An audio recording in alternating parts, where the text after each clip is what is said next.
गली गली तेरी लाज जली जियो रे बाहुबली।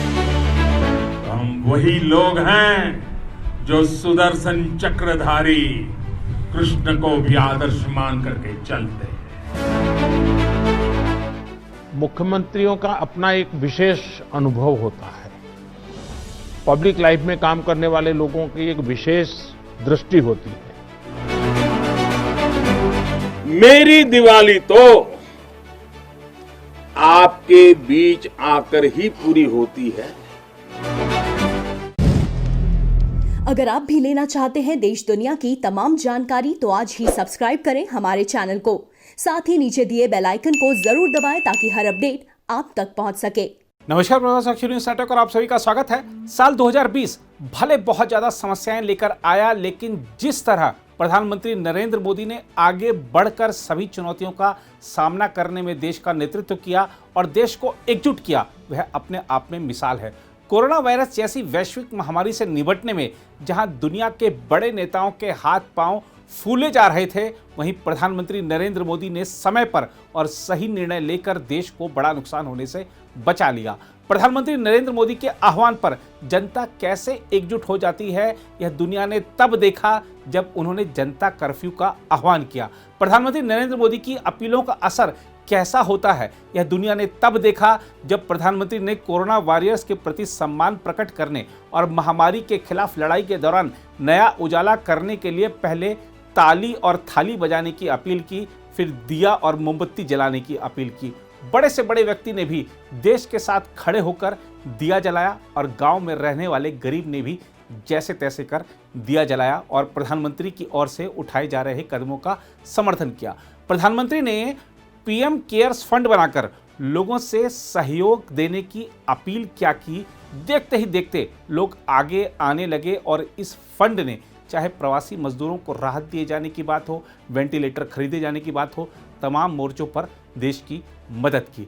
संकट के समय सबसे बड़ी परीक्षा देश का नेतृत्व कर रहे व्यक्ति की ही होती है और पूरी दुनिया ने देखा कि प्रधानमंत्री नरेंद्र मोदी ने न सिर्फ भारत में रहने वालों की चिंता की, बल्कि दुनिया के विभिन्न देशों में बसे भारतीयों और वहां फंसे भारतीयों की भी चिंता की। यही नहीं, भारत की विश्व कल्याण की भावना को आगे बढ़ाते हुए समय समय पर विभिन्न जरूरत वाली दवाइयों को दुनिया के बड़े देशों को भी भेजा गया और छोटे देशों की भी सिर्फ दवा ही नहीं, चिकित्सा उपकरणों और अन्न से भी मदद की गई। ब्राजील के प्रधानमंत्री ने तो नरेंद्र मोदी की तुलना हनुमान जी से करते हुए कहा था कि वह संजीवनी बूटी लेकर आ गए हैं।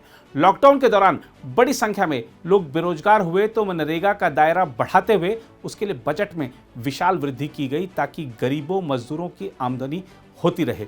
लोग कर्ज की किस्तों का भुगतान नहीं कर पा रहे थे तो आरबीआई ने उन्हें 6 महीने के लिए राहत दी। दुनिया ने देखा कि कैसे भारत के प्रधानमंत्री समय समय पर टीवी के माध्यम से देश को संबोधित करते हुए महामारी के खिलाफ लड़ाई में जनता का मार्गदर्शन भी कर रहे हैं और उनके लिए तमाम राहतों का ऐलान भी कर रहे हैं। यह भी पहली बार हुआ कि देश के प्रधानमंत्री ने राष्ट्र के नाम अपने संबोधन में उद्योगपतियों, कंपनियों और अन्य नियोक्ताओं से हाथ जोड़कर अपील की कि अपने कर्मचारियों की तनख्वाह नहीं काटे। उद्योग के जो भी क्षेत्र मंदी की गिरफ्त में आए उनके लिए तमाम प्रोत्साहन दिए गए। अंतरिक्ष समेत नए नए क्षेत्रों को निजी कंपनियों के लिए खोला गया। इसके साथ ही पहली बार 20 लाख करोड़ रुपए का राहत पैकेज जनता के लिए पेश किया गया। प्रधानमंत्री नरेंद्र मोदी का ध्यान सिर्फ भारत में कोरोना की रोकथाम तक ही नहीं सीमित रहा, बल्कि उन्होंने वीडियो कॉन्फ्रेंसिंग के माध्यम से पहले सार्क देशों की बैठक की पहल की ताकि पड़ोस में यह महामारी थमे और इससे एकजुटता के साथ लड़ा जा सके। इसके बाद उन्होंने तमाम वैश्विक मंचों की बैठक बुलाने की पहल की और भारत ने दिखाया कि संकट के समय अपना ख्याल रखते हुए पूरी दुनिया की चिंता कैसे की जाती है और दुनिया की मदद कैसे की जाती है।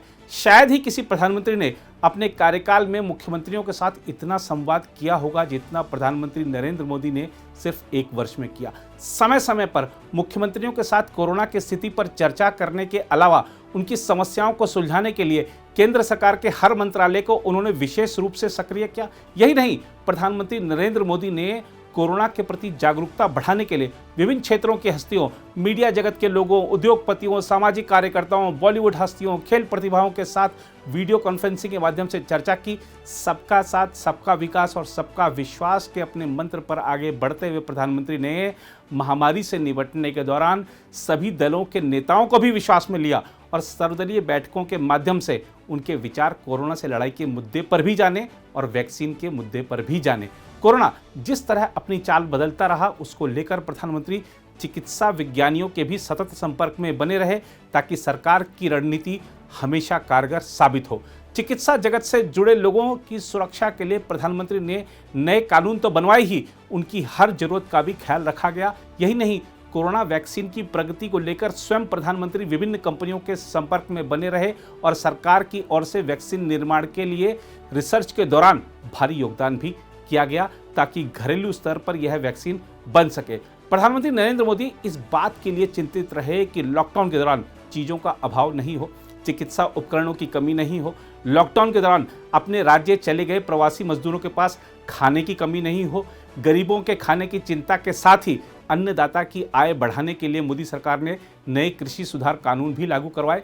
इस एक वर्ष में हर वर्ग के लिए तमाम तरह की कल्याण योजनाएं घोषित की गई। साथ ही आम लोगों समेत उद्योग जगत को विभिन्न प्रकार की रियायतें दी गई। लॉकडाउन से भले भारतीय अर्थव्यवस्था को बड़ा झटका लगा, लेकिन प्रधानमंत्री की नीतियों के चलते और आर्थिक सुधार कार्यक्रमों को गति मिलने के कारण वापस अर्थव्यवस्था में बड़ा उछाल सामने आ रहा है। स्वयं वैश्विक रेटिंग एजेंसियां भारतीय अर्थव्यवस्था के भविष्य के प्रति काफी आशान्वित नजर आ रही हैं। बात सिर्फ कोरोना से लड़ाई की नहीं थी। खुद को प्रधान सेवक और देश का चौकीदार मानने वाले प्रधानमंत्री नरेंद्र मोदी के नेतृत्व में भारत ने चीन को ऐसा सबक सिखाया है जिसकी उसने कल्पना तक नहीं की होगी। पूर्वी लद्दाख में चीनी हिमाकत का मुंहतोड़ जवाब दिया गया। घायल जवानों का हाल जानने और LAC पर तैनात जवानों का हौसला बढ़ाने खुद प्रधानमंत्री पूर्वी लद्दाख पहुंचे और चीन को सीधी चेतावनी दी। यही नहीं, जब पूरा देश दिवाली मना रहा था तब प्रधानमंत्री जैसलमेर में भारतीय सेना के वीर जवानों को मिठाई खिला रहे थे। देश ने इस दौरान विभिन्न चक्रवातों और तूफानों का सामना भी किया और प्रधानमंत्री वहां भी पहुंचे, हालात का जायजा लिया और मदद की घोषणा की। मौका आने पर प्रधानमंत्री ने संयुक्त राष्ट्र महासभा के अधिवेशन को संबोधित करते हुए उसकी कार्यशैली पर कई बड़े सवाल उठाए। राजनीतिक मोर्चे पर भी प्रधानमंत्री ने कमान संभाली और बिहार में अगर आज NDA की सरकार है तो उसका पूरा श्रेय नरेंद्र मोदी को जाता है। इसके अलावा इस साल हुए विभिन्न चुनावों और उपचुनावों में भाजपा ने अपनी शानदार जीत का श्रेय प्रधानमंत्री मोदी की नीतियों को ही दिया है। जम्मू कश्मीर में शांतिपूर्ण और पारदर्शी तरीके से कराए गए चुनाव हो या युवाओं को उद्यमी बनने के लिए प्रेरित करने की बात हो, रेहड़ी पटरी वालों से लेकर बड़े उद्योगों को आगे बढ़ाने के लिए प्रोत्साहन देने की बात हो, सभी क्षेत्रों में काफी काम किया गया है। साल 2020 में अयोध्या में भव्य राम मंदिर निर्माण के लिए भूमि पूजन के साथ ही प्रधानमंत्री ने संसद के नए भवन के निर्माण के लिए भी भूमि पूजन किया।